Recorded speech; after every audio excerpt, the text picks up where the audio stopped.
తిరిగి BCN news కి స్వాగతం. అన్నమయ్య జిల్లా కేవీపల్లి మండలం తీతగుంటపల్లిలో ఈ నెల 6న జరిగిన న్యాయవాది ఎల్లయ్య హత్య కేసును పోలీసులు ఛేదించారు. గ్రామంలోని విద్యుత్ ట్రాన్స్ఫార్మర్, వీధి దీపాలు ఏర్పాటు విషయంలో అదే గ్రామానికి చెందిన శ్రీనివాసులతో మాటామాటా పెరిగి వాగ్వాదం తలెత్తింది. ఆగ్రహానికి లోనైన శ్రీనివాసులు మరో 5గురితో కలిసి రాళ్లు కట్టలతో న్యాయవాది ఎల్లయ్యను క్రూరంగా కొట్టి హత్య చేసినట్లు జిల్లా ఎస్పీ ధీరజ్ కునిబిల్లి తెలిపారు. డీఎస్పీ కృష్ణమోహన్ ఆధ్వర్యంలో ప్రత్యేక బృందాలను ఏర్పాటు చేసి 5గురు నిందితులను అరెస్టు చేశారు. మరొక నిందితుడు కోసం 2 ప్రత్యేక బృందాలు గాలింపు చేస్తున్నాయని ఎస్పీ తెలిపారు. కేవీపల్లికి సంబంధించిన ఒక అడ్వకేట్ని ఎల్లయ్య అనే అతన్ని దారుణంగా చంపబడున్నారు. వారందరినీ కూడా మనం ముందర 5 మందిని కూడా అరెస్ట్ చేయడం జరిగింది. ఈ ఇన్సిడెంట్కి ముందు వీళ్ళకి మధ్య చిన్న ఘర్షణలు ఉండేవి, ముద్దాయిలకి మరియు డిసీజ్డ్ పర్సన్కి. అది ఆ ముందు రోజు ఏదైతే వాళ్ళు transformer shifting, street light shifting deceased person డీతో మాట్లాడుకొని షిఫ్ట్ చేస్తారో, మళ్ళీ ప్రజలు అక్కడ వద్దంటే మళ్ళీ బ్యాక్ సేమ్ ప్లేస్లో పెట్టి ఉంచుతారు.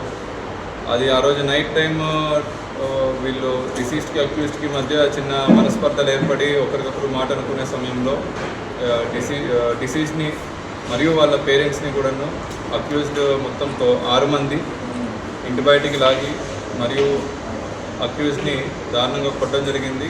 ఫస్ట్ రాడ్తోని, తర్వాత రాయితోని కొట్టడం జరిగింది.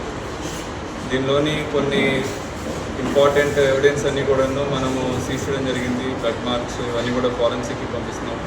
అండ్ మొబైల్ ఫోన్ కూడా సీజ్ చేసాము. దానిలో ఏదైనా క్రూషియల్ ఎవిడెన్స్ ఏదైనా ఉంటే 100% ఫారెన్సిక్కి పంపించి అది యాజ్ పర్ టెక్నికల్గా అనలైజ్ చేసి ఇందులోనే టెక్నికల్ ఎవిడెన్స్ అంతా పెట్టి వీళ్ళందరికీ కూడా ఖచ్చితంగా కన్విక్షన్ వచ్చే విధంగా పోలీసు వారందరూ కూడా ప్రయత్నిస్తారు.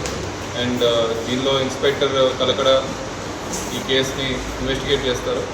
అండ్ డిఎస్పీ గారు చాలా క్షుణ్ణంగా ఈచ్ అండ్ ఎవ్రీ డే ఈ కేసుని మానిటర్ చేసి 100% డిసీజ్డ్కి జస్టిస్ జరిగే విధంగా చూసుకుంటామని అన్నమయ్య జిల్లా పోలీసు వారు తెలుపుతున్నారు.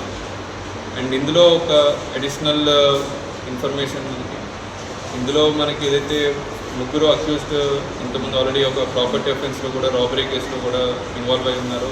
వాళ్ళకి స్టిల్ మనం డిస్పైట్ వార్నింగ్స్, కౌన్సిలింగ్ చేసినా కూడా వాళ్ళకి సరైన ప్రవర్తన లేదు కాబట్టి వాళ్ళ మీద కూడా ఫ్యూచర్లో వాళ్ళు జైలు రిలీజ్ అయ్యేలోపు పీడియాటీ ఇనిషియేట్ చేసి వాళ్ళందరినీ కూడా డిటైన్ చేయడం జరుగుతుంది. అందరూ కూడా ఒకటే ఊరు, ఒకటే కాస్ట్, అందరూ ఒకటే కాస్ట్ వాళ్ళు. అండ్ వాళ్ళు కూడా లాంగ్ డిస్టెన్స్ రిలేటివ్స్. బట్ చిన్న చిన్న మనస్పర్ధాల వల్ల, ఇంతకుముందు వాళ్ళకి జరిగిన చిన్న ఘర్షణ వల్ల అవన్నీ మనసులో పెట్టుకొని ఈరోజు 6th నైట్ అక్యూజ్డ్ అందరూ కూడా డిసీజ్ని అరెస్ట్ చేయడం జరిగింది.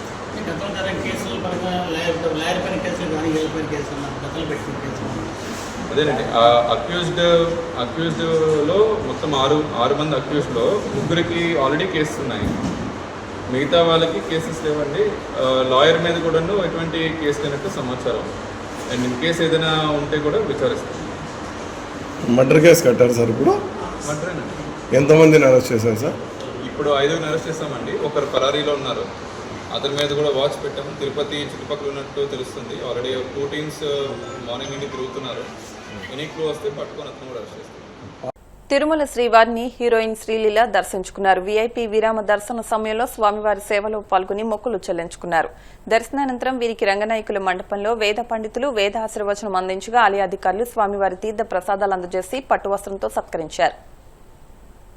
కేంద్ర కేబినెట్ ఏకపక్ష నిర్ణయంతో మహిళా రిజర్వేషన్ బిల్లును ఆమోదించిందని తెలంగాణ జాగృతి అధ్యక్షురాలు కల్వకుంట్ల కవిత విమర్శించారు.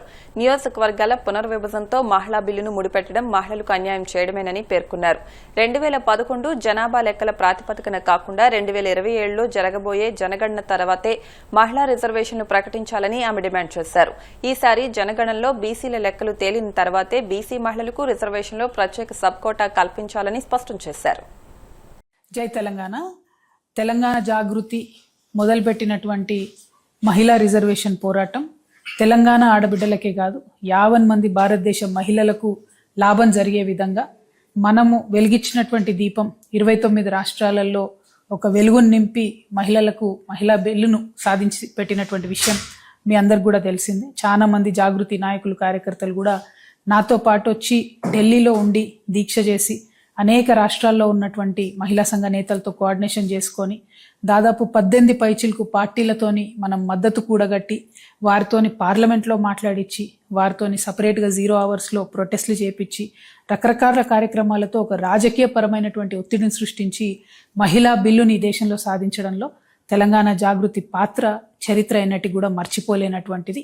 మరి ఆనాడే చెప్పినాం, మహిళా బిల్లు పాస్ అయింది, కాకపోతే దాని లాభం ఒక పోస్ట్ డేటెడ్ చెక్ లాగా ఉంది, వెంటనే ఆ లాభం వచ్చేటట్టుగా కేంద్ర ప్రభుత్వం చర్యలు తీసుకుంటలేదని మేము ఆనాడే అభ్యంతరం చెప్పడం జరిగింది. ఒక పక్క సంబరాలు చేసుకుంటేనే ఇంకో పక్క ఇది ఇమీడియట్గా మహిళలకు లాభం చేకూర్చడం లేదు. 2, ఎవరైతే బీసీ ఆడబిడ్డలు ఉన్నారో వారికి కోటా రావడం లేదనే విషయాన్ని కూడా మేము అదే రోజు అభ్యంతరం పెట్టడం జరిగింది. అయినప్పటికీ కేంద్ర ప్రభుత్వం తనకున్నటువంటి బలంతోని పార్లమెంట్లో డీలిమిటేషన్ను, జనాభా లెక్కలను రెండింటిని మహిళా బిల్లుకి ముడిపెట్టి ఆనాడు బిల్ పాస్ చేసుకోవడం జరిగింది. కొత్త పార్లమెంట్ బిల్డింగ్ వచ్చినప్పుడు కూడా మోదీ గారు మరి అందులో మహిళా బిల్లును ప్రవేశపెట్టి ఈ దేశ ఆడబిడ్డలందరికీ కూడా ఎంతో మేలు చేసామనే విధంగా ఒక పిఆర్ స్టంట్ లాగా దాన్ని చేయడం జరిగింది. బట్ అల్టిమేట్లీ జరిగింది ఏంటి? పోయినటువంటి కేంద్ర ఎన్నికల్లో మహిళలకు రిజర్వేషన్ రాలేదు. ఆ తర్వాత 10-12 రాష్ట్రాల ఎన్నికలు జరిగితే అప్పుడెప్పుడు కూడా రిజర్వేషన్లు రాలేదు. ఇప్పుడు మళ్ళీ కొత్తగా 2011 జనాభాను తీసుకొనే మేము ఈ రిజర్వేషన్లు ఇస్తామని చెప్తున్నారు. మరి దీనివల్ల మహిళలకు నష్టం జరుగుతుంది అనేటటువంటిది నేను పర్సనల్గా భావిస్తూ ఉన్నాను. 2027 జనాభా గణన జరిగేంత వరకు ఆ జనాభా గణనలో కూడా మీరేదైతే బీసీలను లెక్కిస్తామని చెప్పారో బీసీ కాలం పెట్టి లెక్క పెట్టిన తర్వాత మీరు మహిళా బిల్లుకు అప్లై చేసినట్టయితే బీసీ కోటా వస్తుంది, మహిళలకు కూడా ఎక్కువ సీట్లు వచ్చేటటువంటి అవకాశం ఉంటుంది. కాబట్టి 2027 వరకు ఆగాలని చెప్పి ఆ లాభాన్ని మహిళలకు కలిగించాలని చెప్పి నేను భారతీయ జనతా పార్టీని డిమాండ్ చేస్తూ ఉన్నాను. ఇది బీసీ బిడ్డలు, ముఖ్యంగా బీసీ ఆడబిడ్డలందరూ కూడా కదలాల్సినటువంటి తరుణం. మరి వచ్చేటటువంటి ఈ బిల్లులో ఈ నెల 16, 17, 18 స్పెషల్ పార్లమెంట్ సెషన్ పెట్టి ఈ బిల్లును పాస్ చేస్తామని చెప్తా ఉన్నారు. కానీ ఇంతవరకు కూడా ఆ డ్రాఫ్ట్ బిల్లును ప్రజలకు వార్తలు ముగించే ముందు ముఖ్యాంశాలు మరొకసారి. పదవి కోసం ఎంతకైనా తెగించే నైజం జగన్ది అంటూ మంత్రి అచ్చెన్నాయుడు ఫైర్. నాడు బొత్స చెప్పిందే నిజమని నమ్మాల్సి వస్తోందని వ్యాఖ్య.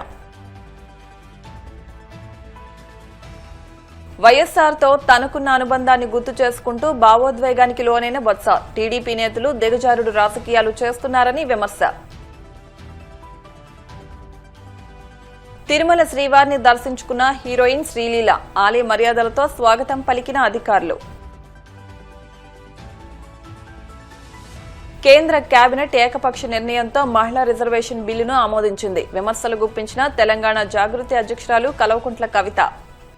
ఈ వార్తలు ఇంతటితో సమాప్తం. మరిన్ని వార్తల కోసం BCN digital YouTube channel, Facebook page ని ఫాలో అవ్వండి. అప్డేట్ వార్తల కోసం ప్లీజ్ సబ్స్క్రైబ్.